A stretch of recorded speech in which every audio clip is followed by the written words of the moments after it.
Bismillahirrahmanirrahim.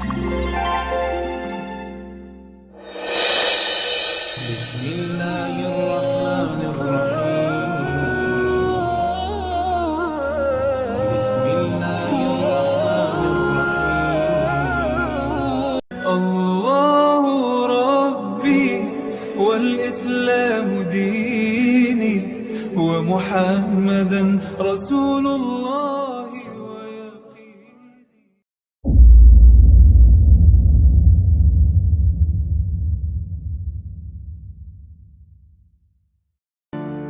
Bismillahirrahmanirrahim. Assalamualaikum warahmatullahi wabarakatuh. Sahabat beriman dimanapun Anda berada,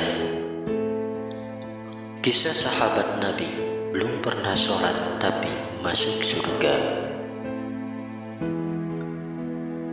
Amal soleh dan perbuatan seseorang selama hidup di dunia akan menjadi penentu di manakah mereka akan ditempatkan oleh Allah Subhanahu wa Ta'ala, di neraka atau di surga. Jika amal perbuatan manusia itu baik, ketika hidup di dunia manusia itu akan ditempatkan di surga. Begitu pula sebaliknya, jika amal perbuatan manusia itu buruk di dunia, neraka akan menjadi tempat mereka. Kunci manusia agar masuk surga itu ada 4, seperti yang diisyaratkan Allah Subhanahu wa Ta'ala dalam surat Al-Asr. Pertama, beriman; kedua, beramal soleh; ketiga, saling menasehati dalam kebaikan; dan bersabar. Demi masa, sesungguhnya manusia benar-benar dalam kerugian, kecuali orang-orang yang pertama, beriman; dua, beramal soleh; tiga, saling menasehati dalam kebaikan; dan empat, saling menasehati dalam kesabaran. Quran Surat Al-Asr ayat 1-3. Keempat syarat itu pastinya salat adalah syarat umat untuk masuk surga. Namun apa jadinya ketika ada orang yang masuk surga padahal dia belum pernah sholat? Sahabat Nabi itu bernama Amr bin Sabit al-Waqqas. Dia adalah laki-laki dari kaum Bani Asy'ar, dikenal sebagai dengan panggilan Al-Utsairim. Amr bin Sabit adalah orang yang belum pernah memeluk agama Islam, padahal Bani Asy'ar kebanyakan sudah memeluk agama Islam. Amr bin Sabit pernah diajak memeluk Islam, namun ia menolak karena hatinya belum bisa menerima petunjuk Islam. Ketika perang Uhud berlangsung, sahabat Nabi Amr bin Sabit bertanya pada Nabi Muhammad, "Di manakah kaumku?" Nabi Muhammad pun menjawab, "Mereka menuju Uhud untuk membela Islam." Ketika itu pula, sahabat Nabi Amr bin Sabit sudah merasa mantap hatinya untuk menerima petunjuk Islam, sehingga seketika itu juga ia menyatakan keislamannya pada Nabi Muhammad SAW.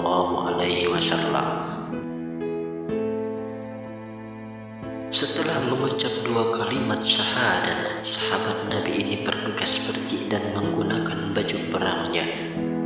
Kemudian ia menaiki kudanya dan menyusul orang-orang menuju Bukit Uhud untuk berperang. Ketika sesampainya ia di Uhud, orang-orang muslim kaget melihatnya dan mereka pun berkata, "Menjauhlah engkau dari kami, wahai Amr."